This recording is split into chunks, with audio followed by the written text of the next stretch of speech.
the hot seat. Today, we're going to talk a lot about competitors, things that you look at, things that we look at. Last couple of weeks, we've been talking about users, we've been talking about brands. Now we're getting to the other big pillar, which is looking at competitors, right? So there's a fine balance, and every designer, I feel like even you and I may have a different opinion about like, what do we do whenever we look at competitors? And our clients ask us all the time, are you looking at competitors? And there is this fine balance of we kind of need to look at competitors to see like maybe if there's a industry normal that we need to adhere to, but we also don't want to look at competitors too much because we don't want to, for lack of a better word, sort of borrow or be influenced for our specific clients. We want it to be very unique to them. So when you're looking at competitors, what kind of things are you looking for? Yeah, for sure. Yeah. And like you said, it's really about striking a balance between, standing out from the competitors and then representing the expertise that you have within your industry. So, a couple of things that I look for right off the bat when I'm looking at a competitor site is how are they communicating their brand message, their brand story? Is it successful the way they're doing it? Is it unsuccessful? What about it is unsuccessful or successful? And really taking note of those things because that's one of the first things that someone sees when they go to a website. It's, an introduction to you. And really, they want to see who you are. And so it's your story that you want to tell. So I'm looking at how your competitors are telling their story. And then another kind of thing that I'm looking for is what kind of information or features are standard amongst your competitors. So I'm looking at several of your competitors and seeing, what kind of information is expected from a visitor to your site within that industry, and the features as well. Like what kind of things are they expecting your site to do for them, and what are the standards in that industry for those kind of things. And then I would say the last thing is, are there any consistent visual themes, kind of what you were saying earlier, amongst the competitors that are worth or more like, are they visual themes that are happening amongst your competitors? What's successful about those and what isn't? And like we were saying about striking a balance between the two of being a professional within your industry and standing out. And so it's really like, what are the consistent themes that are working for your competitors? And yeah, how can we use those to make something that's going to make you stand out from them,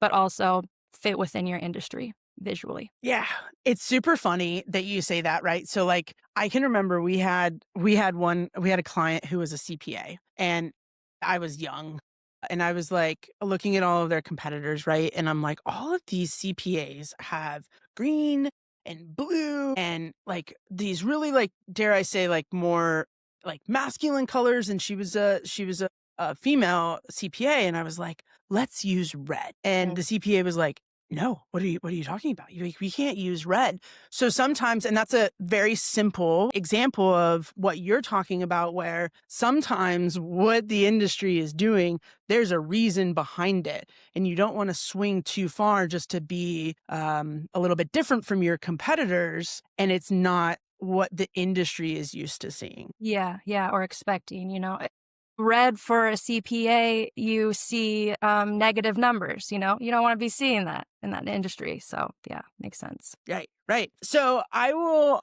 also say too, like, is there anything else that you've seen where, like let's use the pendulum swing in a completely different example here, where maybe it's a good thing and it's an opportunity that your competitors aren't doing this. One of the things that I see a lot that we talk to a lot of our clients about are case studies. And what sometimes we'll see is we look at all of these competitors or even a blog, right? So we look at all these competitors and they're not doing those things. How do you, as you're, talking to clients or thinking about this build out, say like, no, this is a great opportunity based off of what your users need to see and your brand needs to see.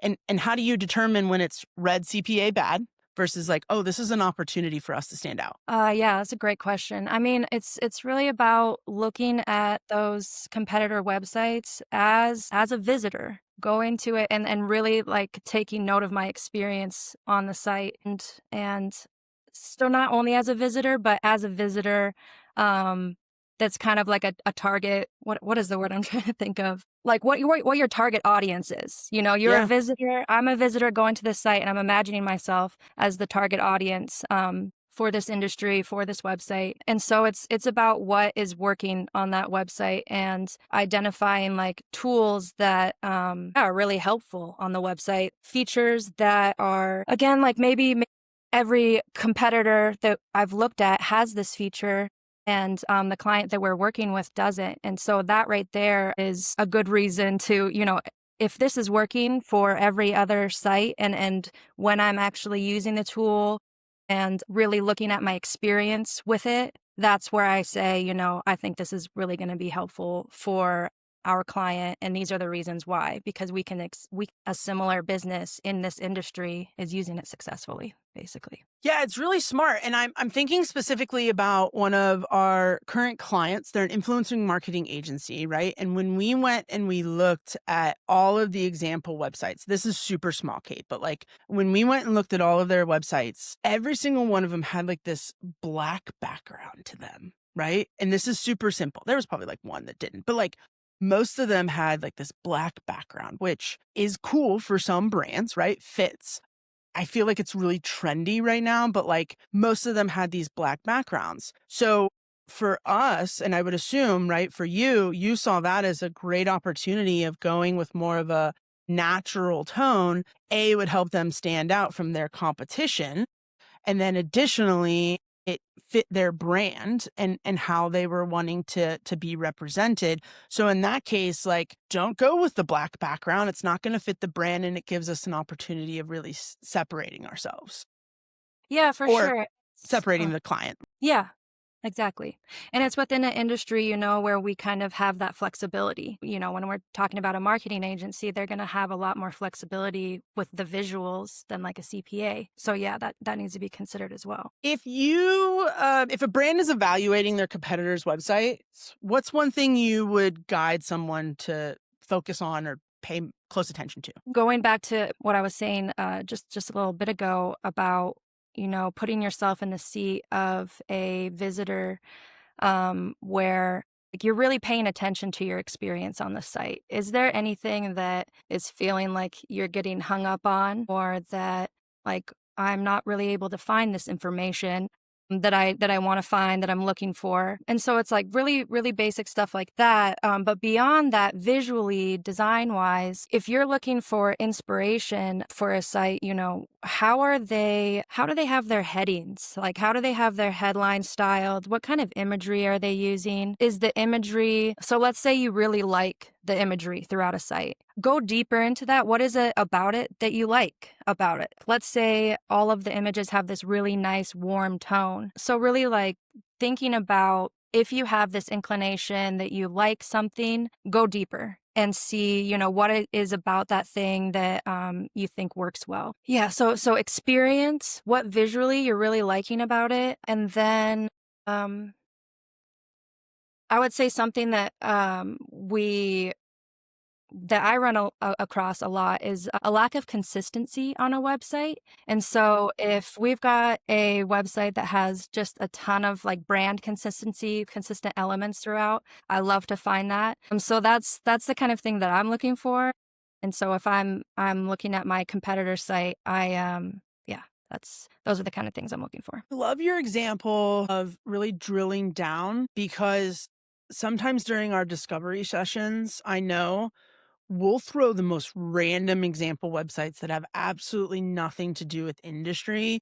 And then sometimes our clients do too. We just had a discovery session where they were a health clinic and they threw a travel agency website inside of there. And we're all like, what is this? And then to your point, like, he's like, I don't know. It just makes me feel. And then the way that he was trying to make them like, he wanted users to feel on his site.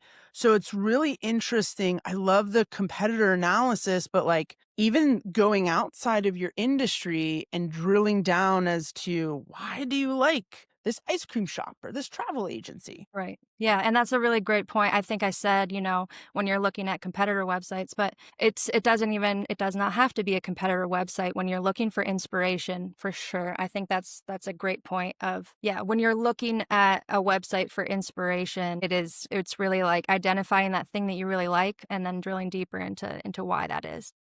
Yeah, gotta dig deep. Why do you like this so much, right? And Yeah. really identifying those individual instances. So cool. Thank you so much, Kate. For anyone who is watching slash listening, come back next week. We're going to be talking to Davina and Frank about SEO. Thanks, Kate. Thank you.